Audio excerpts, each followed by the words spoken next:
So another aspect of user experience that's very important is simplicity, right? Current design aesthetics, and this is where we cross a little bit over into the design aspect, but it's impossible to get away from it. Really focus on minimalism in the design setup. So you want to have lots of empty space on your website, which seems counterintuitive because we want to put all our content in there, but it makes it easier to emphasize the aspects that are most important. Fewer options over more options, right? A plainer sense of language over large, robust, kind of gimmicky, jargony words, and following conventions like the ones we mentioned before, right? To take a look at an example of a website that really simplifies that, I think the best example is Google. Like, this is literally all that is on the Google page the other day. I think this was the first day of spring, right? And all it has on it is just the little Google cartoon, the doodle as they call it, the Google search button, the I'm feeling lucky button, and the ability to access your other Google apps, right? The simplest possible design. There's nothing up here, and in fact, there's often been an argument made that Google could make a lot of money by putting additional ads and things like that on the main page, and they've resisted that. And partially they've resisted that because they want to maintain a good user experience, and they feel that a good user experience is really what drives people to coming back to Google, not necessarily any additional incremental revenues they might make out of putting an ad on that page, right? The page should be credible. The site should look trustworthy and legitimate, and that can be established not just through saying things like we've been in business for so many years, but you can think about the overall look of the site. It shouldn't look kind of messed up or destroyed, right? Like, it should look kind of like a nice, cleanly designed site. It should have prominent phone numbers and addresses so that people know who they could reach out to. It should have an informative and personal About Us page where you actually can describe the company employees and what they do with relationship to the overall organization. Testimonials from your consumers really provide evidence. Logos of any associations or awards, links to third-party endorsements. All these things kind of try and build up the credibility of the website. Now, you have to do this in an interesting way, right? Because you have to balance the simplicity and the usability criteria that we mentioned before, right? So you don't want to overwhelm the page with these aspects, but rather just incorporate them when you can. And of course, fresh, up-to-date content and no errors are very important as well in many of these contexts, right? So it's important to kind of keep it as clean looking, and that will increase the credibility of the page.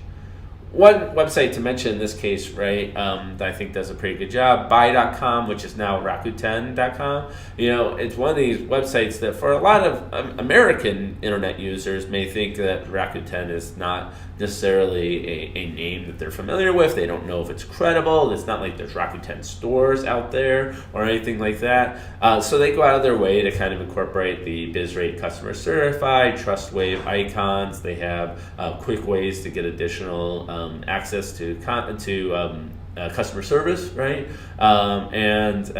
They have contact information easily available, right? All this helps build up the credibility of the website, so if someone is just Googling for a particular product, happens upon this website, right, they don't fear that it's a website that is maybe not completely legitimate. Now, we're going to move from, so those are the basic criteria of creating a very good user experience. The next aspect we're going to go to is how to translate that from kind of desktop apps to the mobile design space, right? So mobile user experience has more and more been pushed forward by the mobile first movement, right? And the mobile first movement is based on the idea that most users now browse on mobile devices before or maybe completely instead of any desktop device that they're browsing on. So as a result, the goal should really be to design for the mobile platform first and then adapt to the desktop and laptop if needed, right? This is completely opposite the way that websites were originally designed. Originally, websites were designed assuming that users had some sort of uniform experience through a standard browser on a desktop or laptop, right? And then when mobile websites came about, we would create a small version of our website to work on the mobile devices, right? The goal with mobile first is really, let's think about the mobile browsing behavior first, and then we'll create a desktop experience that kind of reflects that, right? And you got to remember, when you're thinking about this changes the perspective, right? because much like we're talking about how from user-centric design perspectives, you should address the website in ways that the user is thinking about. Mobile users have very different goals than desktop or laptop users, right? They tend to be goal-oriented. They have a specific goal in mind. If a mobile user is browsing a particular product page, they probably want to make a decision as to whether or not they're going to buy it on that product page, right? A lot of times they're time-conscious decisions. You're not sitting on your phone for hours on end. Well, in most cases you aren't. Sometimes you're doing it on a bus, or you're doing it while walking, or whatever, waiting for a friend, et cetera, et cetera. And so that's going to affect how quickly. And so you want to make the content fresh and readily apparent.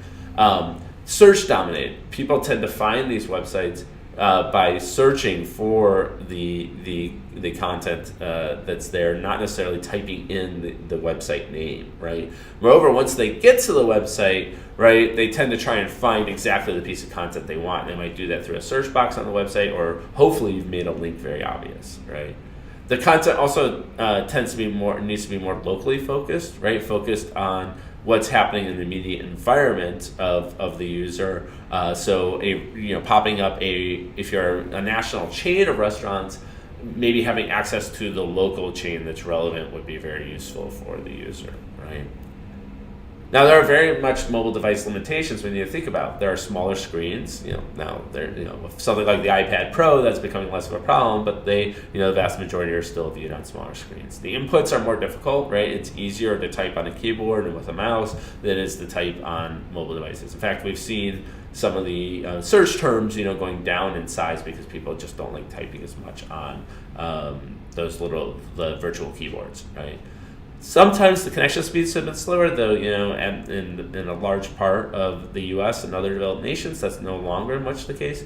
Slower hardware is still an issue, right? A lot of times the actual hardware that's running isn't fast enough to keep up with as expensive an application or an app as might be run on a desktop device, right? Now, that being said, right, hardware is improving. All these things are improving over time, right? But as of right now, you need to take these things into consideration. Most websites aren't going to bankrupt the connection speed or the hardware of a system, but if you have a really intense app, right, and we've all had that experience of trying to run an app on a mobile device that the mobile device wasn't really meant for, and it not working very well, right? And that's exactly the point as to why when you're building these apps, you need to take some of these things into account. One website I found recently I think really exemplifies the mobile first strategy is actually a local restaurant in Raleigh, North Carolina, the Pools Diner restaurant, right? And if you look at it here on the right, we have the mobile website, and on the left we have the full website. And what I love about this website is that they did a great job of kind of imagining what the user is doing. They're coming there right away. They're drawn in by the picture, potentially a little bit of brand imagery. But then right on the bottom it says, dinner's 5:30 to midnight, bar opens at 5, 7 days a week, has the address, right? 90% of their users are probably looking for something in that little piece of text right there, right? And they made it really clear. Now you'll notice if you go to the full desktop website, it's a little more spread out, right? The same content is there, but it's not as in your face, right? As obvious. And other content becomes a little bit also clear within the system, right? And so this is a great example, I think, of how the mobile website really puts the appropriate content forward. Now, another thing is, if you look at the two experiences, they're very similar to each other, right? My guess is that this was designed kind of from a mobile-first experience in mind, right? They put together this website and then, or laid out the idea behind that, and then just expanded on it for the desktop website. So let's leave it there for now. When we come back, we're going to talk a little bit more about universal principles in UX design.